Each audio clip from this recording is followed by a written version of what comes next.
Here on the Fight Bananas podcast, and a couple days ago I threw out a little Jillian Robertson being underrated, underpromoted for the UFC.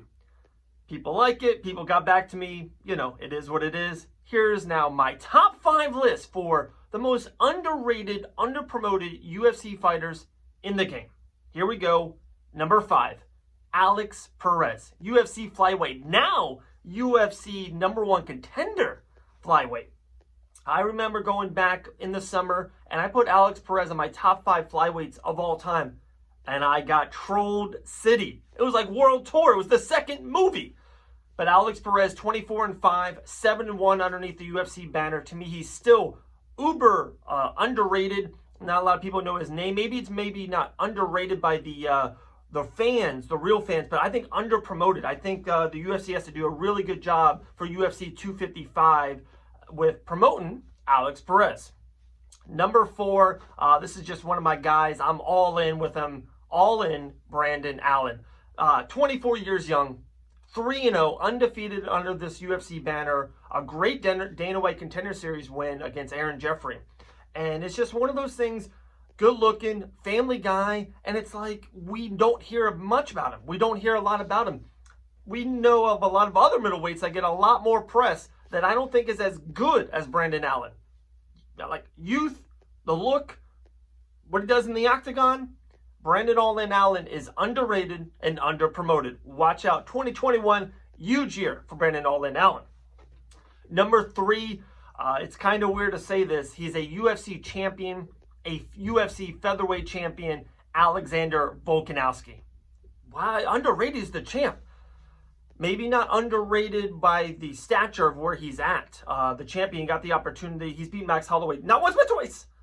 But just I think he's underpromoted. I don't think we hear enough about Alexander Volkanovski. I think the UFC featherweight division is the best division in the UFC. It's just packed 1 through 9. We don't even talk about guys like Barbosa and Ige anymore. It's Cater and Emmett, Zabit, Yair, Korean Zombie, Ortega. It just goes on and on and on. It's incredible. And the champion is Alexander Volkanovski. And I just think the promotion, to see videos, to put him on posters, main event him, I think we need to see more of Alexander Volkanovski. Number 2, I'm gonna coin him a new nickname. I'm gonna start calling him not Razor anymore. I'm gonna start calling him the Big Fundamental. And the reason why, he has a Tim Duncan feel to me, and it's Curtis Blades. Heavyweight, 14-2, 9-0 in the UFC banner, except for the 2 Francis fights. And let's just kind of call it as it is. No one beats Francis Ngannou right now. He might be the greatest heavyweight in the world. But guys, Curtis just gets the job done. He's just the big fundamental. He is Tim Duncan. When I was a kid, Sean Kemp was a really, really good power forward. But he had electric dunks. He had a really cool sneaker. His name, he was on posters. He's just one of those guys. He's kind of, the urban myth of Sean Kemp has got better and better. But just look at him and his numbers of Tim Duncan. He's not even in Tim Duncan's galaxy. But Tim Duncan wasn't on a lot of posters. He didn't have a lot of cool sneakers. He just got the job done and win. Just like Curtis, the big fundamental Blades.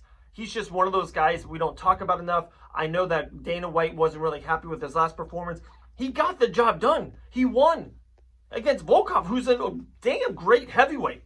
So I think Curtis Blades, to me, easily, I wanted to make him number 1, but I think you guys are knowing where I'm going. He's number 2. Number 1 is Jillian the Savage Robertson. I can't get over this enough.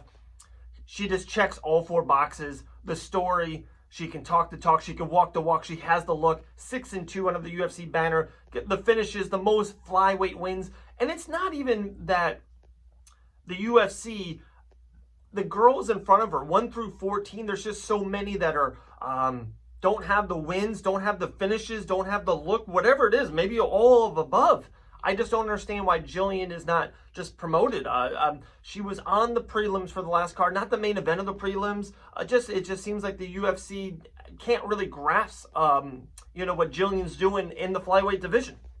Jillian's number 1. 5, Alex Perez. 4 is my guy, Brandon All-In Allen. 3, Alexander Volkanovski. 2, Curtis Razor Blades. And 1 is Jillian the Savage Robertson.